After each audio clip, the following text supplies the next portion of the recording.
মাস মেয়াদ টাইম দিলেন 6 মাস। তাহলে আমরা এখন তাহলে ইউনুস সাহেবকে এভাবে আওয়াজ তুলতে পারি যে ইউনুস সাহেব আপনার আয়ু কিন্তু আর 6 মাস।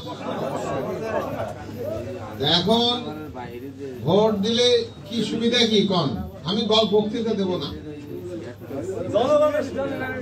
মানে আপনি ভোট দিলে সুবিধা হচ্ছে যে আপনি আপনার পছন্দের লোককে নির্বাচিত করতে পারবেন, এই তো তাই না? আপনি যে বাংলাদেশের নাগরিক এইটা প্রমাণ কি?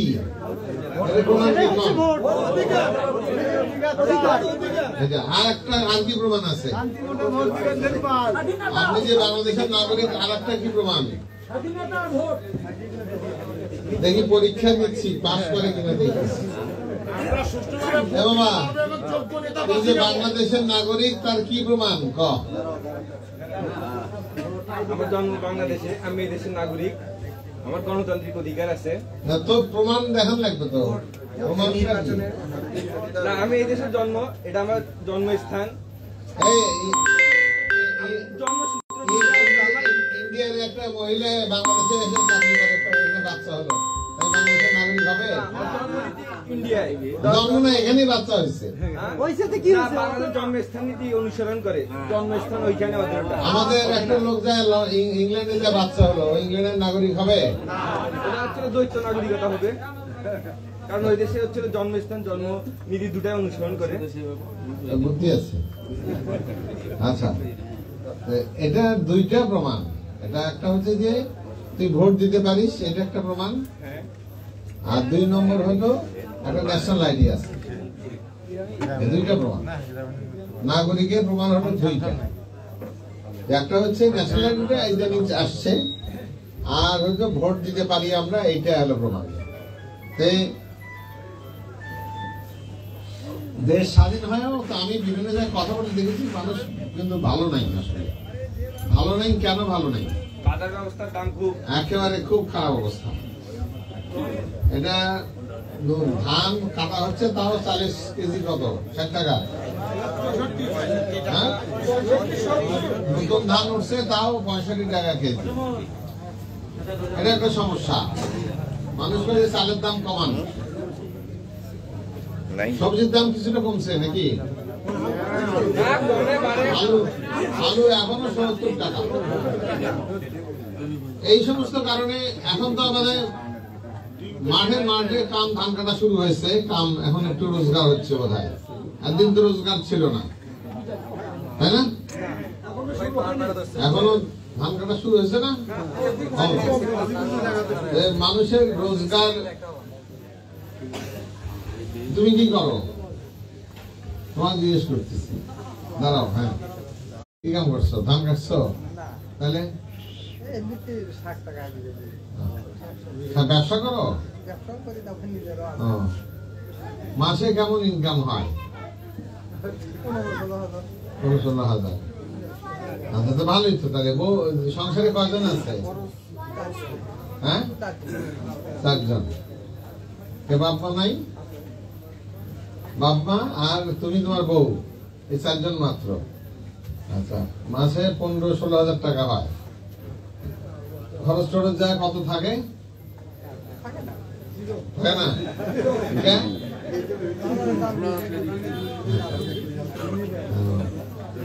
আচ্ছা ঠিক আছে। আপনি কি করেন? হ্যাঁ, কৃষি কাজ করেন। আপনার ইনকাম কেমন?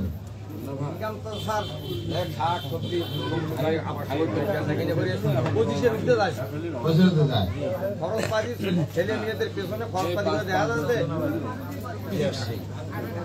সব জিনিসের দাম বেশি না স্যার, বেশি 8 জিনিসের দাম। তাহলে এটা থেকে বাঁচার উপায় কি? উপায় কি? এটা থেকে রক্ষা পাওয়ার উপায় কি? রক্ষা পাওয়ার উপায় একটা, সব জিনিসের দ্রব্যমূল্যের দাম কমাতে হবে।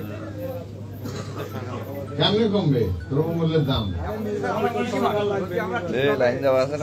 আমদানি করতে পারি, করতে পারি, তাহলে আমাদের কীটনাশক। আচ্ছা, এখানে ফুলকপির দাম কত? 60 টাকা এখানে। এই সোহেল, স্যার বল। হ্যাঁ বলেন। এখানে বগুড়ায় কত? 70। 70। এখানে 60 টাকা। তো পার্থক্য তো খুব বেশি নাই তাহলে।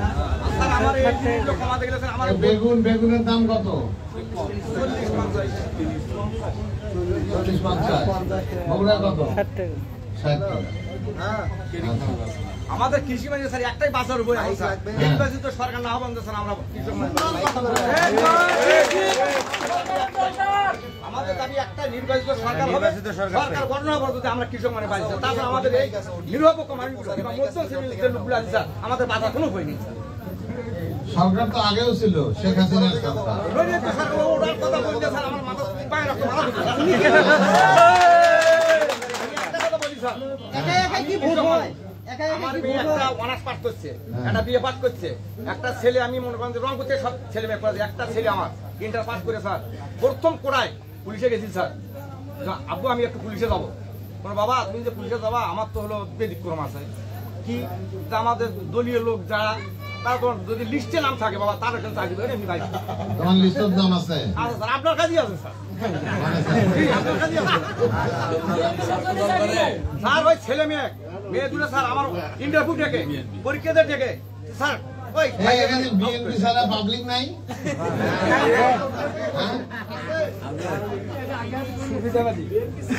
বিএনপি ছাড়া এমনি সাধারণ জনগণ যারা বিএনপি করে না সেরকম লোক নাই এখানে? আছে? বিএনপি ছাড়া কে কে আছে হাত তোলেন তো।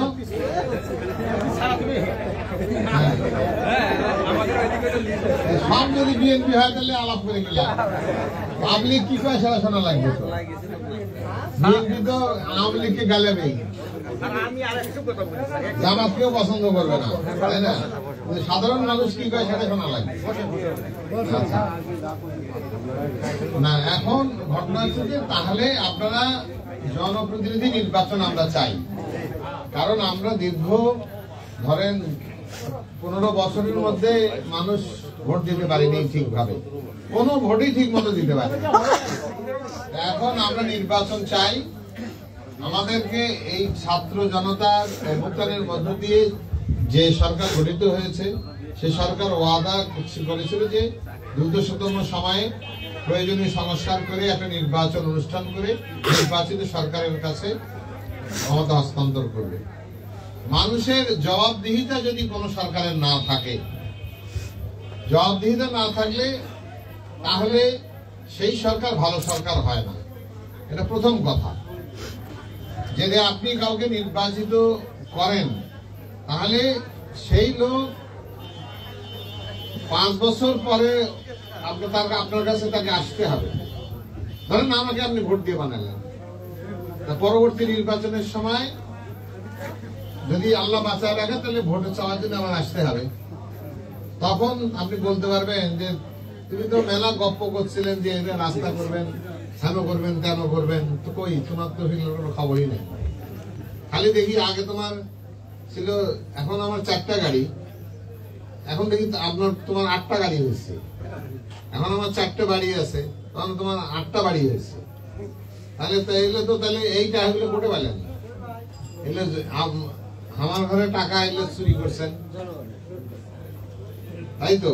এমপি সাহেবদের বেতন তো বেশি না, কতই বেতন? 1.5 লাখ 15 লাখ টাকা হবে। তাহলে এখন তো বাংলাদেশে আপনারা সবাই প্রায় এভারেজ ইনকাম দেখা যাচ্ছে যে 15-20 হাজার টাকা এভারেজ ইনকাম সবার মোটামুটি এখানে যারা আছে, নাকি? 15-20 হাজার টাকা, 20 হাজার টাকার নিচে ইনকাম কার আছে কম দেখি?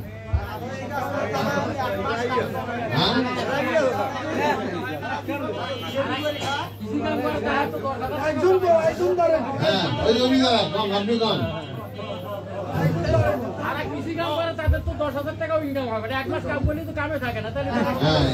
আসল কথা, আসল কথা হাত দিচ্ছেন যারা কৃষি কাজ করে, যারা মানে কৃষি মজুর যারা, তাদের তো 12 মাস কাজ থাকে না। কয় মাসের জন্য কাজ থাকে? সিজনের মধ্যে কয় মাস কাজ থাকে আমাকে বলেন, খোলাখুলি বলেন। একজন বলেন, আপনি বলেন, আপনি জানেন, আপনি বলেন।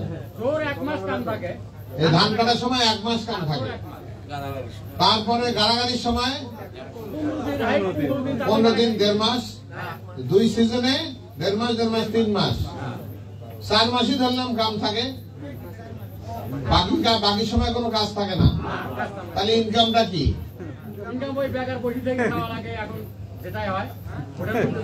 তাহলে সংসার চলে কেমন করে? আমরা বুঝায় কম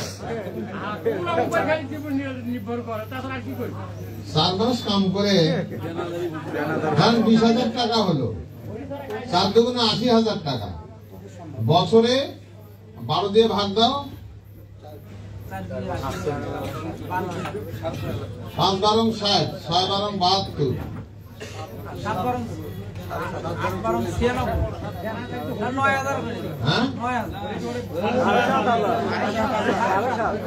7,500 টাকা মাস ইনকাম। এখানে আরেকটা জিনিস আছে, অনেকে দেখা যায় 2-3 এনজিওর টাকা নিয়ে এখন এই সমস্যার সমাধান কি? তাহলে কর্মসংস্থানের একটা পার্মানেন্ট ব্যবস্থা করতে হবে।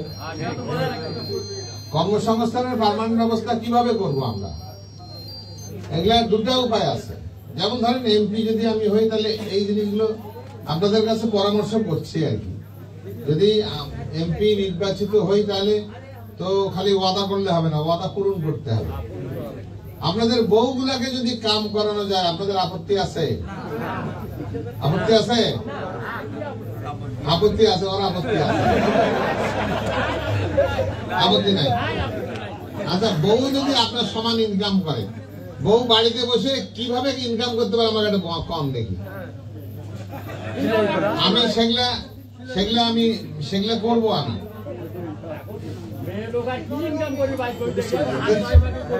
কিছু করে পাবে না। আচ্ছা, যেমন ধরেন যদি গামছা তৈরি করে সম্ভব, শাড়ি তৈরি করা সম্ভব, বাড়িতে বসে সম্ভব না। তারপরে টুপি বানানো সম্ভব না। তারপরে এই যে বাড়িতে বসে এই যে কেক বানানো সম্ভব না। বাড়িতে বসে হাঁস মুরগি পালা সম্ভব না। হ্যাঁ, তুই সম্ভব না করছেন কেন? হাঁস মুরগি যদি বাড়িতে পালে খুব বেশি টাকা লাগবে বাড়িতে। তারপরে আপনার বাড়ির চারপাশে জায়গা আছে না? সবার বাড়ির সামনে কম বেশি আছে না? প্রচুর জায়গা আছে না? সেই জায়গাগুলোর মধ্যে যদি এই মানে ধরেন শাকসবজির আবাদ করে, তাহলে উপকার হবে না? তাহলে আমাদের মহিলাদের কর্মসংস্থান করতে হবে। যেমন ধরেন এখানে যদি আমরা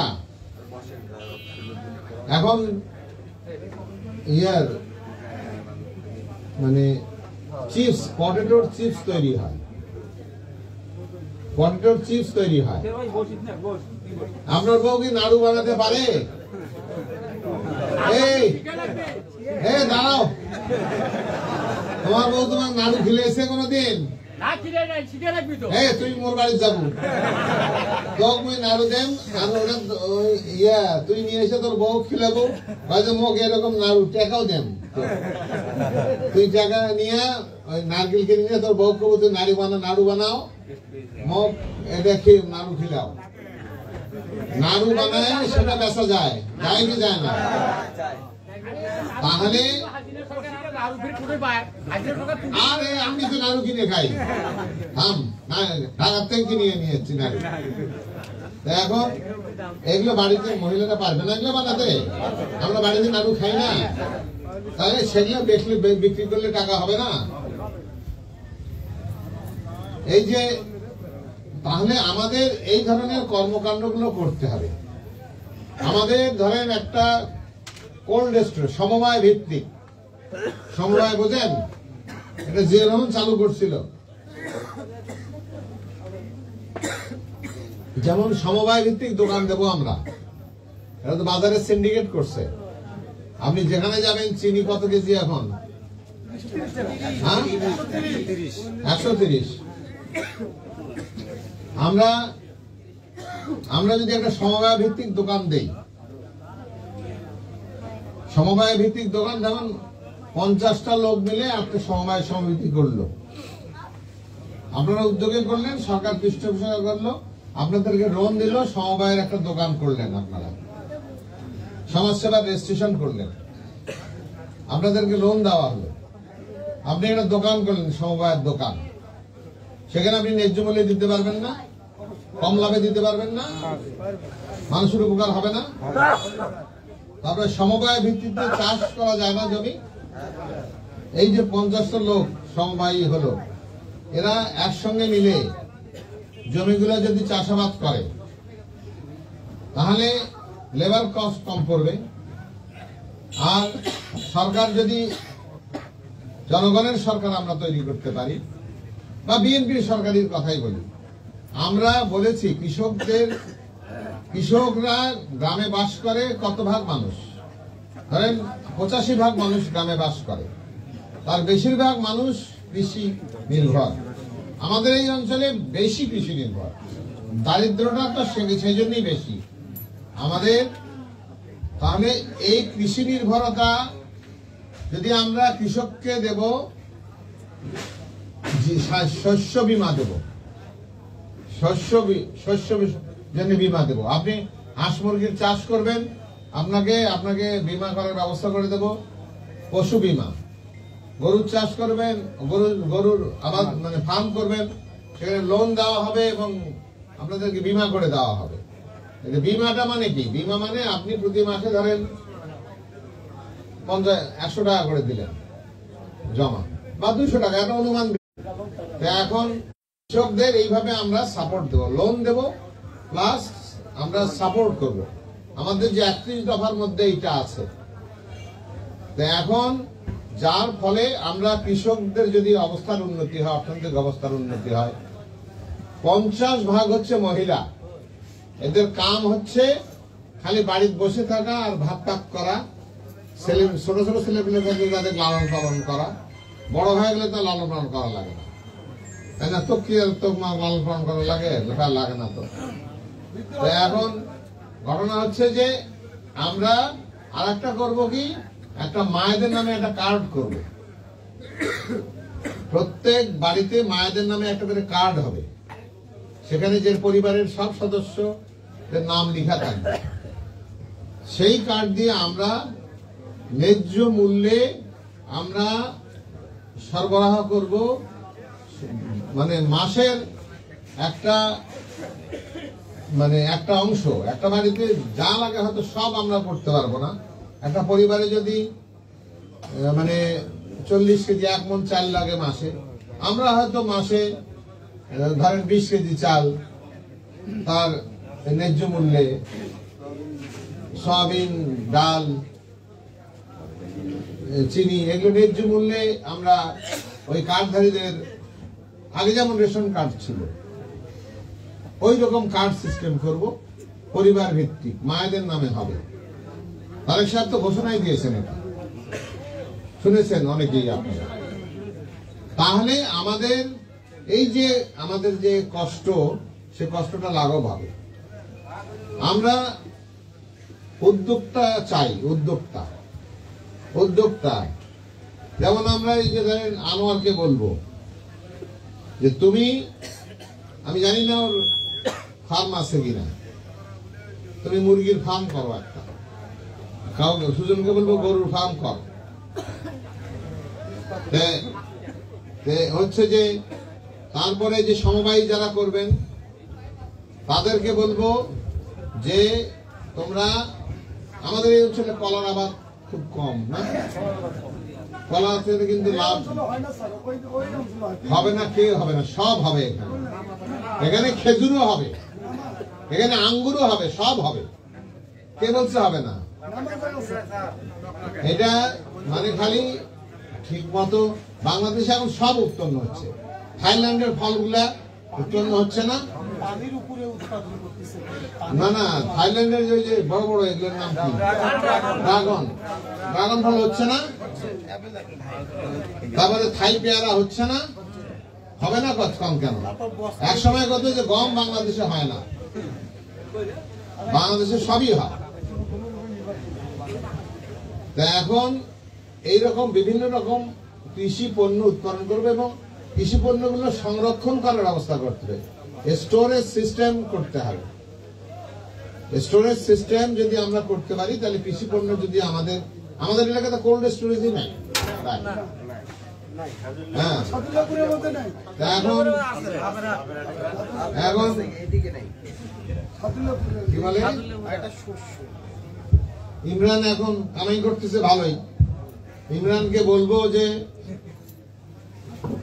তো তোরা কয়েকটা যুবদলের ছেলে মিলে যেগুলো কামাই করলি একদিন ধরে, তোরা একটা কোল্ড স্টোরেজ দে। হ্যাঁ, কোল্ড স্টোরেজ দিলে মানুষ উপকার হবে, ওখানে পণ্য রাখতে পারবে, সেও লাভবান হবে, তোরাও লাভবান হবি। আমরা টুপি তৈরি করে বিক্রি এক্সপোর্ট করবো সৌদি আরবে, এক্সপোর্টের এজেন্সি দেবো ওকে, হ্যাঁ ওকে এজেন্সি দেবো, এক্সপোর্ট করবে সৌদি আরব। সম্ভব, এগুলো উদাহরণ দিলাম আর কি, এটা সম্ভব। মাটির টাইলস তৈরি করবো, মাটির টাইলস, মাটির টাইলস তৈরি হয় আমাদের এই কাছাকাছি কোন অঞ্চলে মাটির টাইলস তৈরি হয়। মাটির টাইলসের ডিমান্ড সারা বাংলাদেশে আছে, কালি এটার ডিমান্ড সারা বাংলাদেশে আছে। এইভাবে যদি আমরা না করি আমাদের অবস্থা পরিবর্তন হবে না, এই দারিদ্র্যের মধ্যেই যাবে। আর একটা কি লাগবে? শিক্ষা লাগবে। শিক্ষার জন্য আমাদের এই অঞ্চলে একটা ভালো সাদুল্লাপুরে একটা ভালো স্কুলও নাই। এখানে সাদুল্লাপুর হাই স্কুল, যে স্কুলের আমি ছাত্র, সেই স্কুলে জিপিএ 5 পাওয়ার সংখ্যা কমতে কমতে বোধহয় কয়টা জিপিএ পায় আমি জানি না। হ্যাঁ, জিরো। তোমরা ভালো জানো না, বোধহয় জিরো না।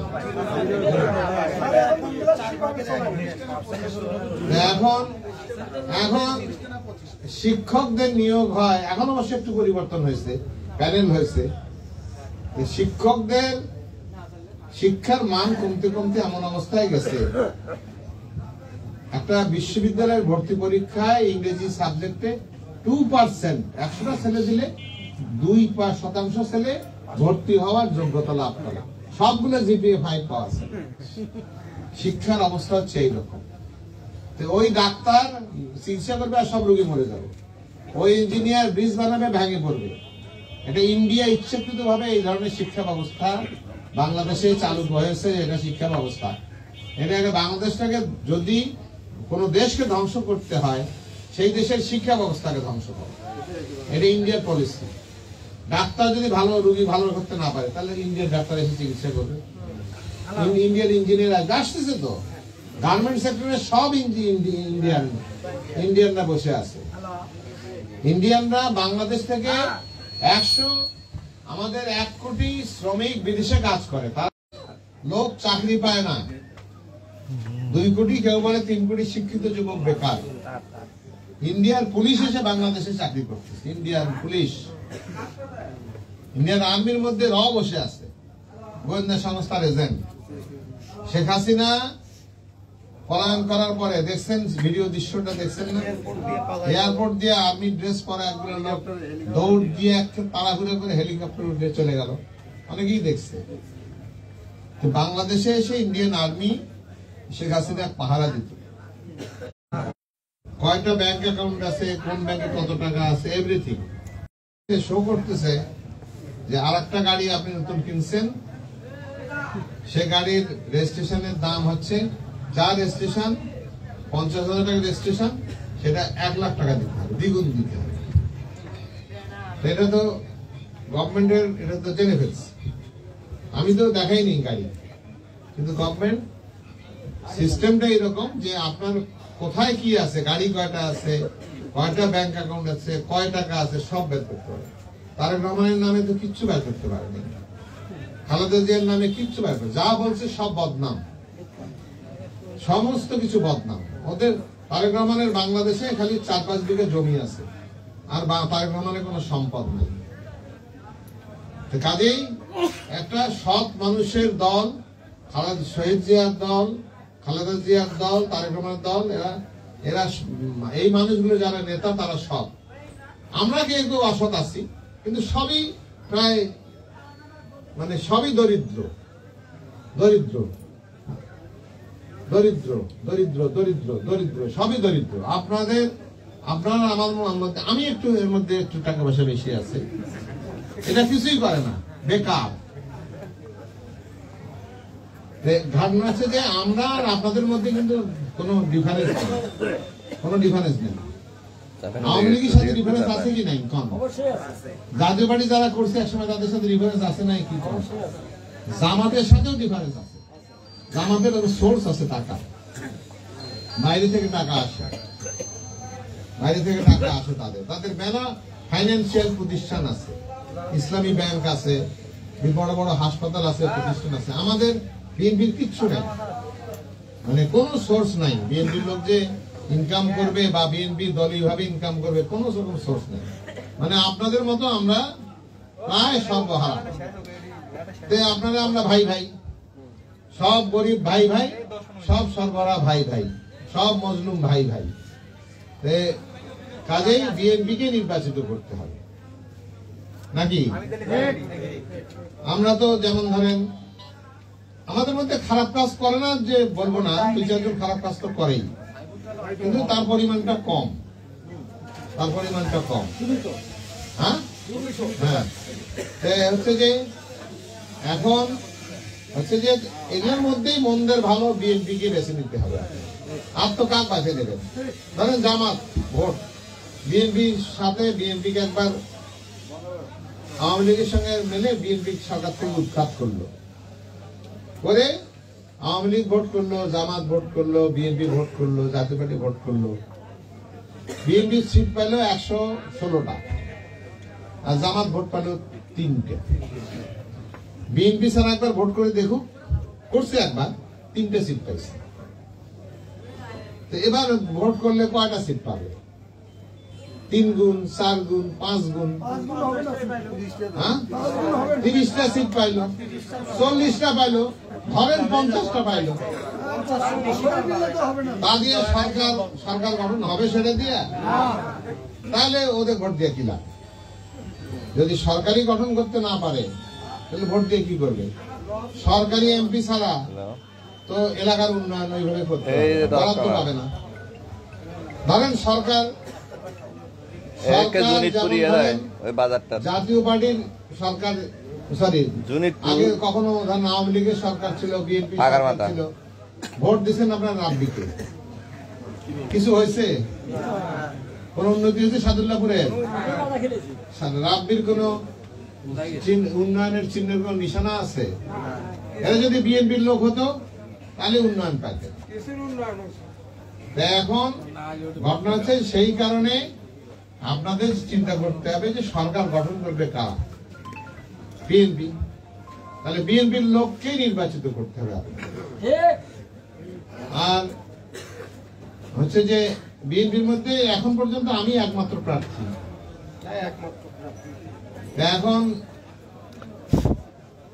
আমাকে তো অনেকেই কাছ থেকে চেনেন বা দূর থেকে চেনেন, আমার পছন্দ করা যায়? পছন্দ কে কে করেন না হাত তোলেন? কে কে পছন্দ করেন না হাত তোলেন? এবারে কে কে পছন্দ করেন হাত তোলেন? আচ্ছা, তাহলে সবাই পছন্দ করেন। তাহলে আপনারা পছন্দ করলে আপনার কন্ট্রোলে, হুজুর আপনার দেখে দাঁড়ান, আপনার পিছনে না, আপনাকে বলতেছি আপনার বাড়িতে কয়টা ভোট আছে? 7-8টা। ওরা আপনার কথা শুনবে? শুনবো। তাহলে 7-8টা ভোট, উনি একটা ভোট পাওয়া মানে আমি 7-8টা। আপনার বউ আপনার কথা শুনবে তো?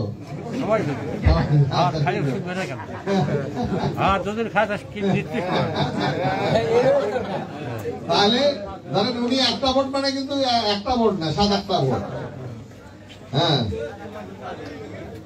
আপনার বাড়িতে কয়টা ভোট? না, এই যে না। হ্যাঁ বাপ চাচা ভাই চাচা করে শুনতে আগে আগে নাই আসি আমরা হ্যাঁ 50-55 আরে সব এলে কি সব আমার ভোট দিবে? সব আমরা দিন সব বিএনপি। আমরা তোর মিশিকে তা আমার বাপ বিএনপি পরিবার স্যার বিএনপি পরিবার। আচ্ছা ভোট আছে বিপুলারে ভোট আছে ঠিক আছে। তাহলে তো রসুলপুরে তো আমি ফার্স্ট হয়ে যাচ্ছি এখন।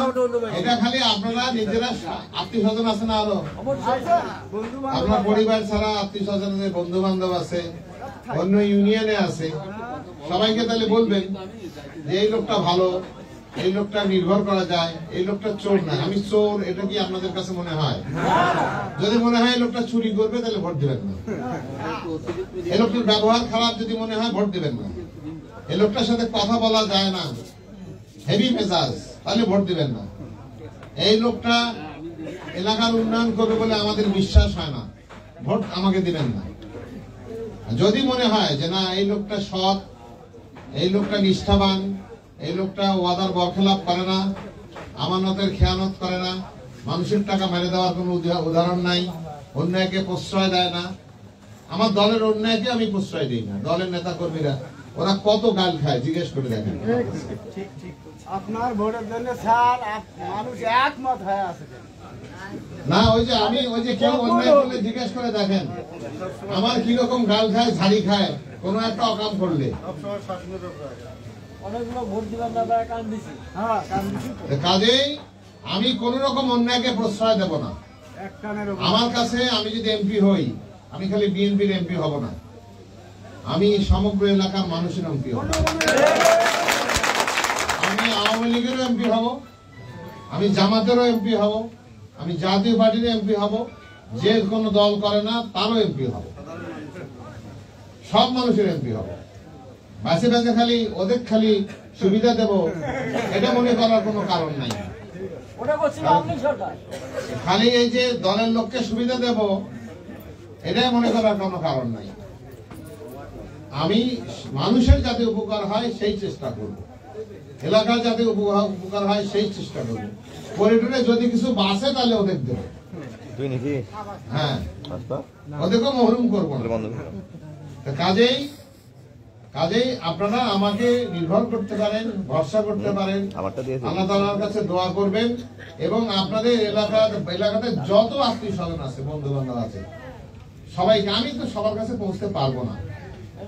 ধরেন প্রায় 3.5 কোটি না এখন হয়েছে বোধহয়, এদের সবার কাছে পৌঁছা সম্ভব নয়, অসম্ভব। আপনাদের মাধ্যমে আমাকে পৌঁছতে হবে, আপনাদের মাধ্যমে। আর একটা এলাকার একটা ফিলিং তো আছেই। আমরা ভোট সাদুল্লাপুরের ভোট, সাদুল্লাপুরের ভোট বাইরে যাবেন, এটা হলো শেষ কথা। সাদুল্লাপুরের ভোট সাদুল্লাপুরে থাকবে। সাদুল্লাপুরের লোক যদি হয় তাহলে সাদুল্লাপুরের লোকের উন্নতি হবে। আর লোকটা যদি চোর হয় তাহলে কিন্তু কোনো লাভ হবে না। আমি যদি চোর হই, আপনার এলাকার মানুষ কিন্তু আমি চোর, কোনো লাভ হবে না। এই যে আবেদন রেখে অনেক বক্তৃতা দিয়ে শুনেছেন আপনারা। আমি এখন আপনাদের কাছ থেকে আরেক স্থানে যাব, আবার ওয়াজ মাহফিলেও দেখা হবে ইনশাআল্লাহ আপনাদের সাথে। হয়তো এই আপনাদের দোয়া চেয়ে আমি আপনাদের কাছ থেকে বিদায় নিচ্ছি। ধন্যবাদ। বক্তৃতা দিলাম না গল্প করলাম?